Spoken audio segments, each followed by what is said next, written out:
हाँ, कॉमर्स का जो पहला पार्ट है ट्रेड, उसके बारे में अभी हम चर्चा करेंगे। सबसे पहले तो ट्रेड क्या है? व्यापार, हिंदी में खरीदी बिक्री, that is exchange of what, goods and services. So trade जो है वो व्यापार है, खरीदी बिक्री है, exchange of goods and services against money, और मनी इज वर्थ मतलब बार्टर। फॉर एग्जाम्पल, तुम दुकान में गए, 10 रुपए दिया, पेन लिया, दैट इज ट्रेड। एक्सचेंज हुआ, तुमको बुक मिला, तुमने 10 रुपए कैश दिया। या मनी इज वर्थ मतलब बार्टर, तुम्हें गोल्ड की दुकान में गए, पुराना ज्वेलरी दिया, उसके अगेंस्ट नया ज्वेलरी लिया, that is money is worth barter. तो ट्रेड जो है उसको और भी कुछ दो पार्ट्स में बांट सकते हैं, वो अभी हम देखने वाले हैं। सो जो ट्रेड है, जिसका मीनिंग है व्यापार, दैट इज खरीदी बिक्री of what, goods and services, उसको फर्दर दो सब पार्ट्स में बांट सकते हैं। मतलब trade can be divided into two parts. पहले पार्ट को होम ट्रेड बोलेंगे, दूसरे पार्ट को हम बोलेंगे फॉरेन ट्रेड। नाउ सबसे पहले आते हैं होम ट्रेड। होम ट्रेड को हम डोमेस्टिक ट्रेड भी बोल सकते हैं, इंटरनल ट्रेड भी बोल सकते हैं। So what is home trade? जिसका शुरुआत और खत्म इंडिया में ही हुआ हो, उसको होम ट्रेड बोलेंगे। फॉर एग्जाम्पल, शुरुआत महाराष्ट्र में हुआ और खत्म गुजरात में हुआ, स्टार्ट और and with in the boundaries of India. Seller भी इंडिया में है, बायर भी इंडिया में है, रुपीज करेंसी हो रहा है, सब कुछ भारत के भीतर शुरू और खत्म, उसको होम ट्रेड या डोमेस्टिक ट्रेड या इंटरनल ट्रेड बोलेंगे। ना, होम ट्रेड को फर्दर हम दो पार्ट्स में बांट सकते हैं। जो होम ट्रेड है, जिसको इंटरनल ट्रेड या एक्सटर्नल तो अलग है, और होम ट्रेड या इंटरनल ट्रेड या डोमेस्टिक ट्रेड जो बोलते हैं, उसको फर्दर दो पार्ट्स में बांटते हैं, होलसेल ट्रेड और रिटेल ट्रेड। होलसेल ट्रेड क्या है?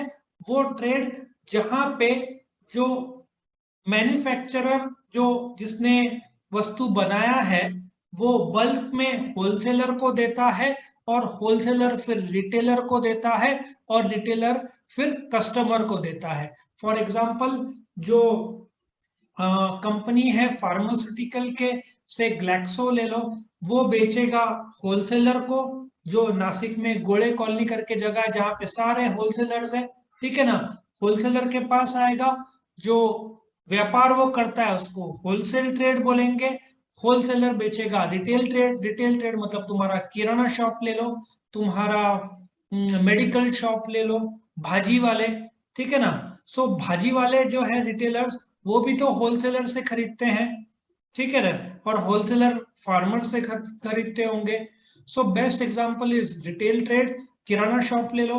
होलसेल ट्रेड जो बल्क में खरीदता है फ्रॉम द मैन्युफैक्चरर, और रिटेल ट्रेड को रिटेलर को बेचता है, ठीक है।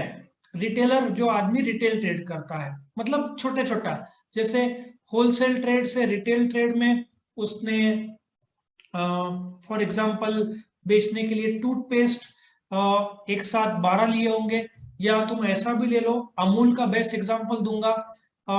अमूल जो गुजरात में कंपनी है, आनंद करके जगह में, वहां पे वो लोग तुम्हारा आइसक्रीम और पनीर ये सब बनाते हैं। फिर नासिक में वो आता है होलसेल ट्रेड। नासिक में एक चांदी का गणपति, उसके बाजू में वो होलसेलर है, और अमूल का जो रिटेलर है वो उससे खरीदता है। दूध का आता है 15 रुपए का टेट्रा पैक आता है, ठीक है ना।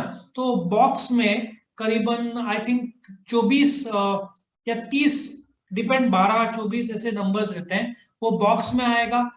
रिटेलर होलसेल ट्रेड से वो बॉक्स खरीदेगा से 12 का। अब एक कस्टमर आएगा और रिटेलर को बोलेगा भाई एक आइसक्रीम दे या एक पैकेट ले। रिटेल कस्टमर को एक या दो चाहिए, लेकिन रिटेलर होलसेलर से एक बॉक्स खरीदेगा जिसमें 12 होगा। कस्टमर जो आएगा रिटेलर से एक क्वांटिटी खरीदेगा, वो बॉक्स में से 12 में से एक निकाल के दे देगा।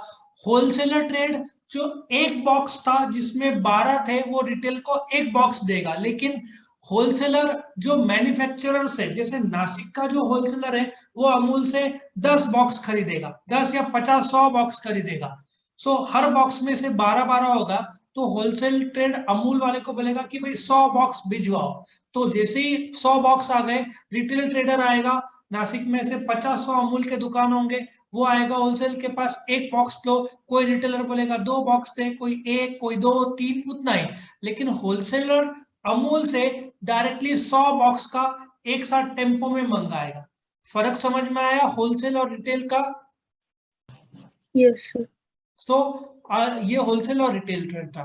नो फॉरेन ट्रेड, सिंपल सी भाषा में फॉरेन ट्रेड वो ट्रेड है जिसका दो या ज्यादा देश के साथ व्यापार, जो व्यापारी है, ठीक है ना, सेलर है और बायर है, दो अलग अलग देश में है। फॉरेन ट्रेड को एक्सटर्नल ट्रेड भी बोलेंगे या इंटरनेशनल ट्रेड भी बोलेंगे, ठीक है ना। जो व्यापार दो या ज्यादा देशों के बीच में होता है उसको हम फॉरेन ट्रेड बोलते हैं। फॉरेन ट्रेड को 3 भाग में बांटा जा सकता है। So foreign trade can be divided into 3 sub parts.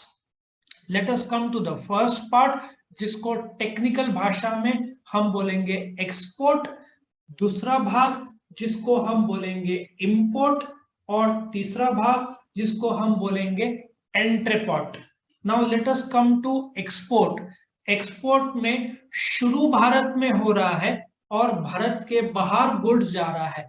जैसे बजाज के गाड़ियां, बजाज का जो पल्सर है, या महिंद्रा के गाड़ियां, या मारुति के कुछ गाड़ियां ज्यादातर साउथ अमेरिका, ब्राजील साइड जाते हैं। सो शुरुआत हुआ पूना में, बजाज की फैक्ट्री है, वहां से ब्राजील या साउथ अफ्रीका में हमारे बहुत सारे गाड़ियां जाते हैं, दैट इज एक्सपोर्ट। या मसाले, मसाले में इंडिया वर्ल्ड नंबर 1 है। साउथ इंडिया, खास करके केरला साइड तुमको बहुत सारे मसाले मिलेंगे, वो मसाले एक्सपोर्ट होते हैं। शिमला के एप्पल्स, नासिक के जो अंगूर है वो एक्सपोर्ट होते हैं वर्ल्ड वाइड। दुबई में जाता है, रशिया में जाता है, अमेरिका में जाता है, ये सारा एक्सपोर्ट होता है इंडिया से।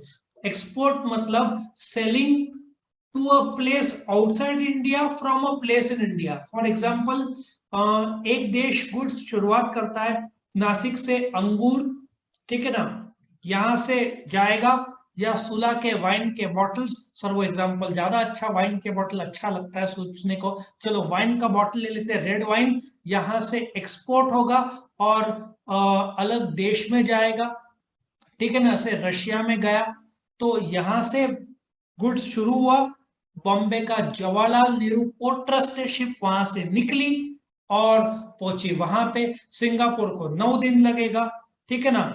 श्रीलंका को 3 दिन लगेगा, शिप से जा रही है।